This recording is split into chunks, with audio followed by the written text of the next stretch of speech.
He wrote Tapworthy. So lots of people develop and design apps. What motivated you to actually write about this process? So, I mean, it's just a really interesting sort of process of moving, especially I think most designers at this point are accustomed to designing either for the page or for the desktop web. And it turns out that, you know, a lot of people come to mobile thinking that the biggest challenge is kind of cramming all of your content into a tiny screen.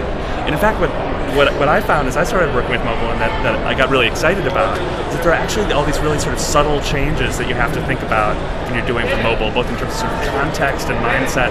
Why does somebody want to use a mobile app? You know, where are they and what are they thinking? What's sort of the psychology of mobile? But then also ergonomics. You know, you're designing something to be worked with hands and fingers, which means that it's not really so much of a graphic design challenge as it is actually almost an industrial design challenge. Not just how your pixels look, but how do they feel in the hand. What's the level of expertise one would need to read Tapworthy? Oh, you know, it's very much intended not to be a geek book. Yeah. I mean, geeks, I hope, find it useful, and many of my nerd friends have told me that they have found it useful. But it's also supposed to be something that is open to everybody involved in the app process, to marketers and designers and coders, and even sort of people who are just kind of iPhone or mobile enthusiasts. The goal of it is really to sort of say what's possible and how to think about these issues of context and ergonomics, but in ways that are that sort of allow everybody, including sort of the layperson, to have a common vocabulary. Now, what is it that makes a Tapworthy awesome app, and how do we do it in our own organization?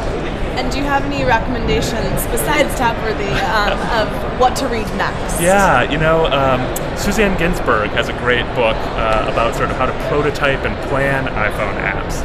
So that's sort of great kind of for really doing kind of nitty-gritty kind of paper stuff.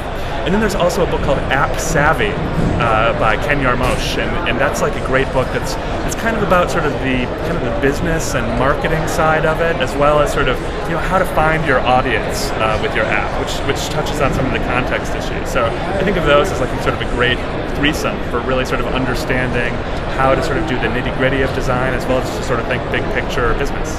And what's a book you've recently read that you could give us a quick, we call them YAP, book review about? I want to give a shout out to Clay Shirky's book. Look at that. Clay is right over here. He's the guy in the yellow shirt there. It's right there.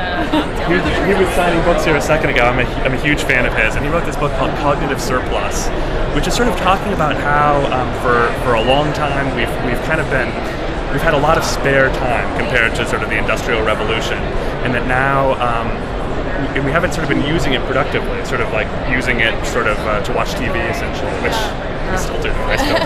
But that there's also sort of ways that we can kind of contribute more creatively, even with these little mobile devices, that sort of can lead the way to sort of having a richer and hopefully more creative life for all of us. So really terrific book.